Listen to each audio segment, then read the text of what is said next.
Imagine standing in a crowded room. You are 12 years old. You are talented. You are hungry. And you have a spark in your eyes that could light up a city. The casting director looks at your haircut, looks at your name, and starts to laugh. Michael Jordan?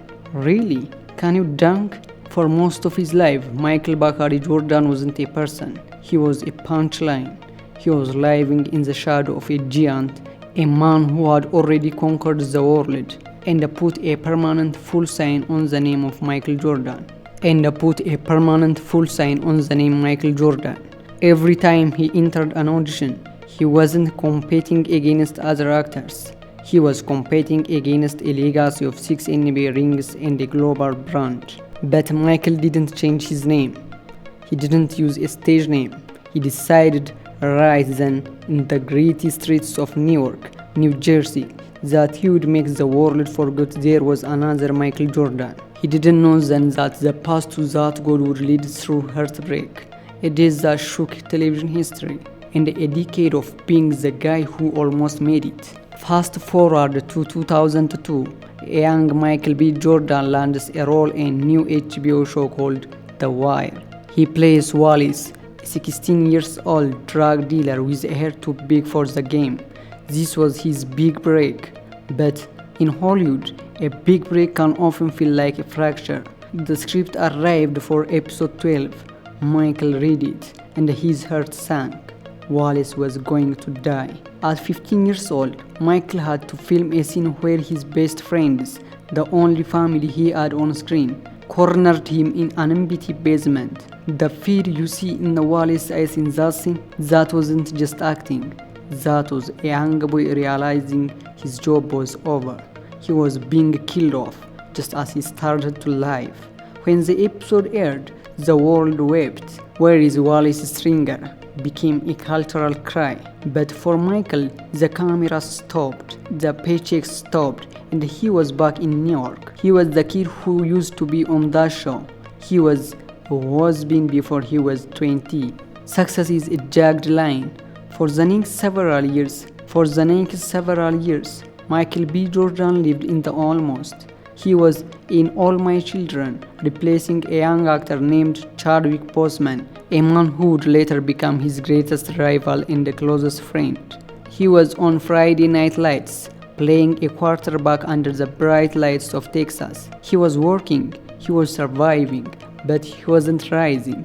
He lived in a small apartment in Austin. He would sit in his car after auditions, staring at the steering wheel, wondering if he was just destined to be a supporting player. In Hollywood, there is a dangerous category called the actor to watch. It is a polite way of saying, "We see you, but we aren't ready to give you the keys to the kingdom yet." Michael was the actor to watch for nearly 10 years. He felt the clock ticking. In New York, he had seen friends disappear into the system or the streets. He knew that for a black man in Hollywood, your window of opportunity isn't a window. It is a crack in a door that can slam shut at any second. Then come 2013. A young director named Ryan Coogler approached him with a script about a man named Oscar Grant, a real-life victim of a police shooting at Fruitvale Station.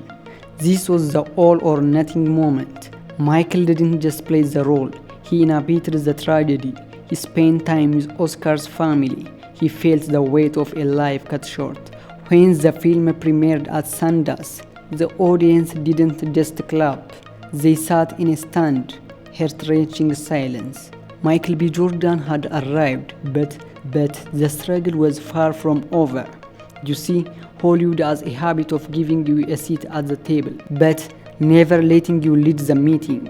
After Fruitvale Station, Michael was offered Fantastic Four. It was supposed to be his superhero debut. Instead, it was a disaster. The movie flopped.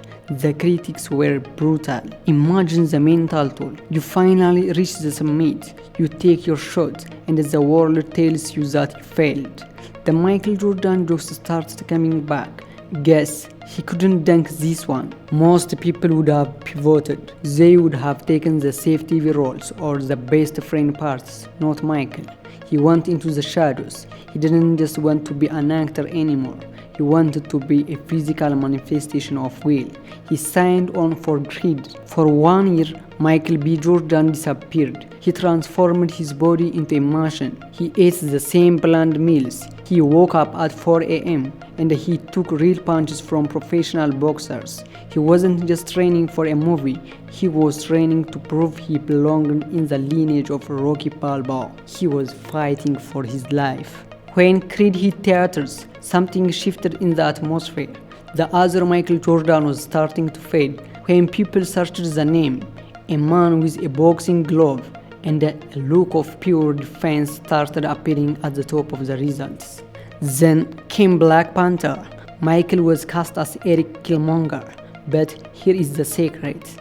Michael didn't want to play a villain. He wanted to play a man whose pain was so loud the world had to listen. He stayed in a dark place for that role. He isolated himself. He carried the weight of the African diaspora in his performance. And in doing so, he did the impossible. He made the world cheer for the bad guy. But the real rise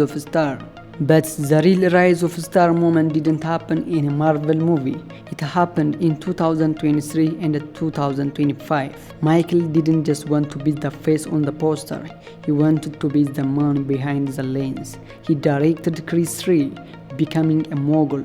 And then, in 2025, he reunited with Ryan Coogler for the supernatural thriller Sinners. As we stand here in 2026, Sinner has just broken the record for most Academy Award nomination for a single film. Michael B. Jordan is no longer the actor to watch. He is the man the entire industry follows. But if you ask Michael what he is most proud of, he won't point to the Oscar or the 250 million box office. He will tell you about his name.